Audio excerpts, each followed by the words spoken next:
पौराणिक कथाओं में आज हम जानेंगे नवरात्रि में माता रानी की उपासना करने से कैसे हम मन चाहे फल की प्राप्ति कर सकते हैं। तो आइए जानते हैं ये उपाय।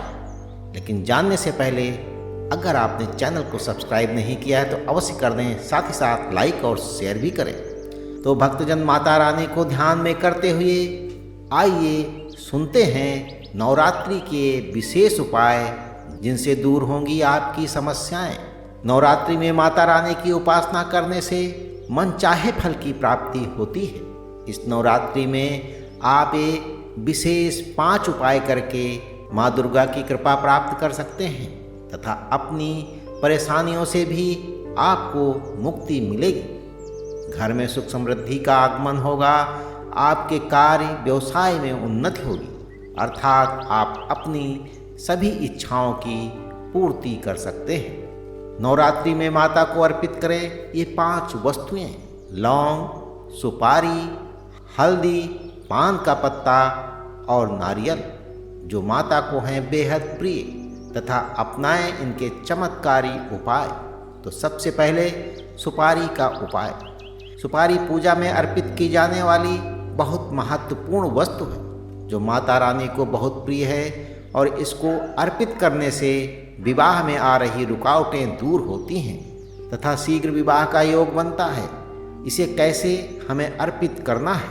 एक संपूर्ण सुपारी लें और ध्यान रखें कि सुपारी जितना बड़ा हो उतना ही शुभ होता है। अब इसके चारों ओर सिंदूर लगाएं और सिंदूर लगी सुपारी को पीले वस्त्र में रखकर देवी माँ को अर्पित करें। साथ ही शीघ्र विवाह की प्रार्थना करें। नवरात्रि के बाद कपड़े के साथ सुपारी को अपने शयन कक्ष में रख लें। और दूसरा उपाय है हल्दी का उपाय। हल्दी का उपयोग स्वास्थ्य एवं सुरक्षा दोनों के लिए किया जाता है और ये बेहद फायदेमंद भी होता है।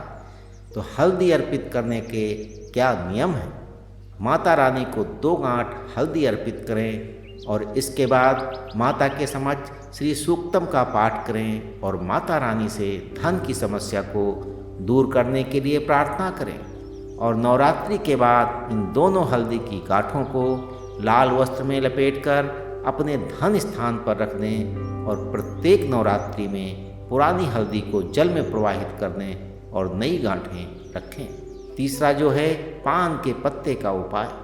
पान का पत्ता पूजा में प्रयोग की जाने वाली वस्तुओं में से एक है। ये बहुत महत्वपूर्ण होता है और लगभग सभी पूजा पाठ के कार्यों में इसका उपयोग किया जाता है। पान का पत्ता अर्पित करने का क्या है नियम? नवरात्रि में किसी भी दिन 27 पान के पत्ते ले लें, इनको लाल धागे में बांधकर माला बना लें और नवरात्रि की किसी रात्रि में देवी माँ को अर्पित करें और इसके बाद शीघ्र रोजगार प्राप्ति की प्रार्थना करें। और जब रोजगार की व्यवस्था हो जाए तो इस माला को जो है जल में प्रवाहित कर दें। और चौथा उपाय है नारियल का उपाय। नारियल का फल सभी पूजा में संपन्नता और समृद्धि के लिए प्रयोग किया जाता है। माता रानी की पूजा बिना नारियल के अधूरी मानी जाती है, इसलिए माता रानी को नारियल अवश्य अर्पित करें। और नवरात्रि में नारियल अर्पित करने से आप अपने अशुभ ग्रह दशाओं से छुटकारा पा सकते हैं। तो नारियल अर्पित करने का क्या है नियम? किसी भी नवरात्रि को 1 पानी वाला नारियल लें और उसके बाद अपनी गोद में रखकर माता रानी के समक्ष बैठें और मंत्रों का संभवानुसार जाप करें, जिससे आपको अशुभ ग्रहों के दुष्प्रभाव से छुटकारा मिलेगा। और 5वां है लौंग का उपाय। माता रानी की पूजा में लौंग महत्वपूर्ण भूमिका अदा करती है। इसको अर्पित करने से आपकी सभी मनोकामनाएं पूर्ण होती हैं और माता रानी को लौंग बहुत प्रिय है। तो लौंग अर्पित करने के क्या है नियम? अपनी उम्र के बराबर लौंग ले लें और इस काले धागे में बांधकर माला बना लें तथा नवरात्रि में किसी भी दिन माता रानी को अर्पित करें और फलस्वरूप आपकी मनोकामना पूर्ण होगी।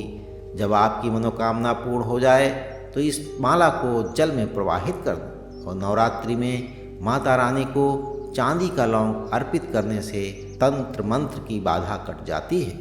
साथ ही भक्तजन नवरात्रि के अवसर पर करें विशेष उपाय जिससे आपके धन में होगी वृद्धि। 5 प्रकार के सूखे मेवे लाल चुनरी में रखकर दुर्गा माता को अर्पित करें। ताजे पान के पत्ते और सुपारी और सिक्के रखकर माता को अर्पित करें। माँ दुर्गा को 7 इलायची और मिश्री का भोग लगाएं। मखाने के साथ सिक्के मिलाकर देवी माँ को अर्पित करें और गरीबों में बांट दें। नवरात्रि के दिनों में हर 9 दिन हनुमान जी को पान का बीड़ा अर्पित करें। यदि आप 9 दिनों तक अखंड दीपक नहीं जला पा रहे हैं तो सुबह शाम घी या तेल का दीपक अवश्य जलाएं और इसमें 4 लौंग डाल दें। देवी के मंदिर में लाल रंग की ध्वजा किसी भी दिन जाकर चढ़ाएं और छोटी कन्याओं को लाल रंग की उपहार के साथ दक्षिणा दें। इन सभी उपायों में से कोई उपाय अपनाकर आप अपने धन में वृद्धि कर सकते हैं। तो पौराणिक कथाओं में आज बस इतना। अगली बार हम सुनेंगे एक नई कथा। तब तक के लिए माँ दुर्गा की सभी शुभकामनाएं आपके साथ बनी रहें।